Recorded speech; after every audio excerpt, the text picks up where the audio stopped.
10:12 p.m. Eastern Standard Time on this Monday, July 31st, 2023.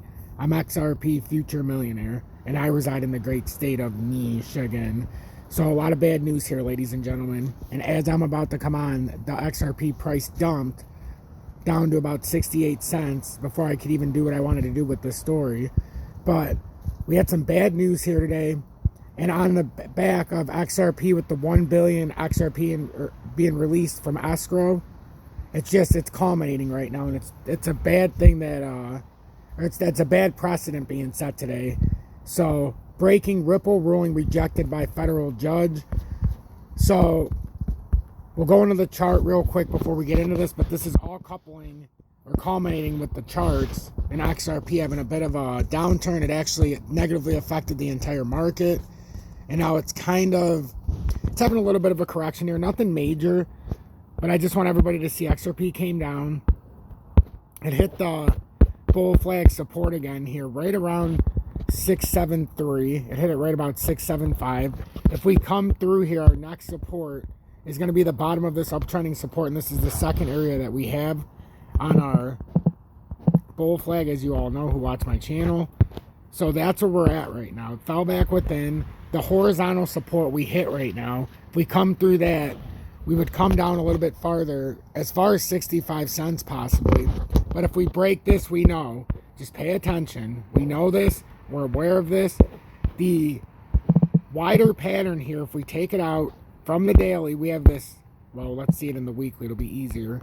We have a cup and handle pattern.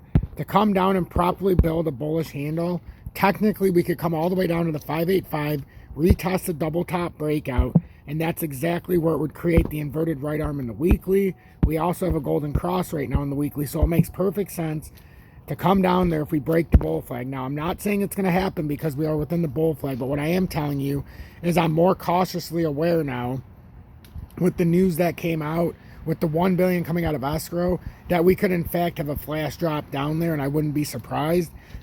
We still see on the weekly the volume has been crashing, so this is a good sign that once we get the proper liquidity dump, it's going to be a bullish reversal. I'm not saying we're going down there. I'm just saying be cautiously aware.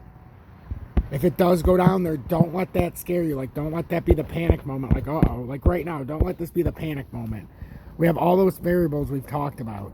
Nothing's changed, and if it does break the bull flag, that's where we talked about this morning.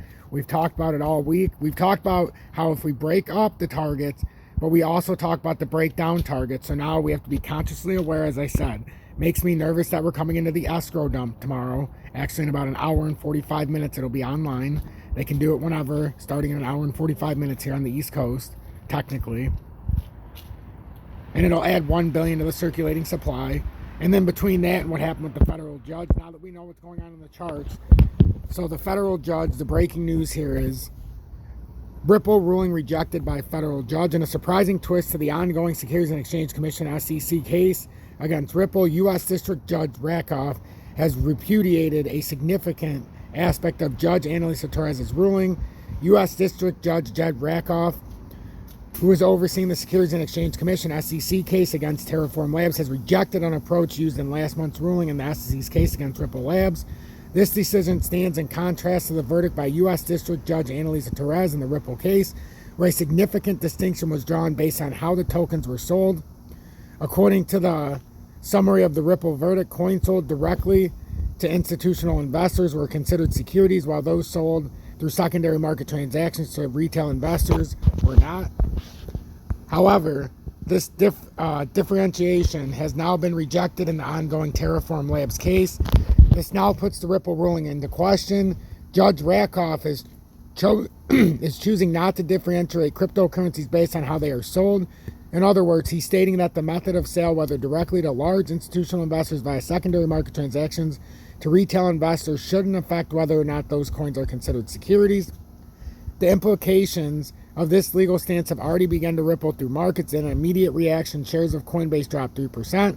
The price of XRP has also dipped by 2.9%, but it remains above its intraday low of 69 cents, which right now it's below the intraday low at about 685. What does it mean for Ripple? It's important to note that his decision doesn't overturn the Ripple ruling, which still stands for now. However, SEC Gary Gensler has openly hinted that the agency is going to appeal the ruling in the Ripple case.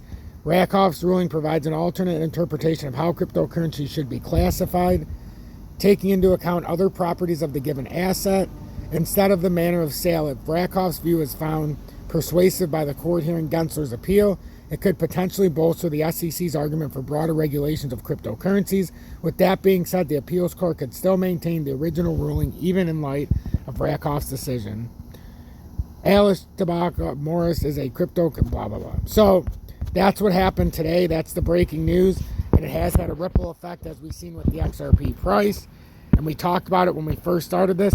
If we lose the 673 support, which is the horizontal support on the bull flag, the next level down is still the wider bull flag that is perfectly acceptable to still be a bull flag in the 4 hourly. And it would get you could have an overextension to 65, but right now it's about 66.3. But if you break this, we have the 6133 broadening wedge, which to me, with everything that's below here, it doesn't seem like it would hold. We've had a bearish cross here in the 4 hourly. So if we do come down, I think the most likely logical solution here would be to come down to the 585 mark, retest the double top breakout, right where the cup and handle is built. And I think that's where a significant drop would happen. That's where we showed this morning if we break down. That's where we showed all week if we break down. We were more optimistic, hoping that this bull flag holds, which it hasn't even broke yet. It hasn't even come in jeopardy of breaking. I'm just saying, with everything that's happening right now, we have to have more of a bearish stance for at least a little bit of a correction if it continues to break down here because of the 1 billion XRP being brought into escrow. This is poor timing right now of when this happened by the federal judge, but it is what it is. Make sure to hit that like button if you appreciate my work, and hit subscribe as well if you want to see more.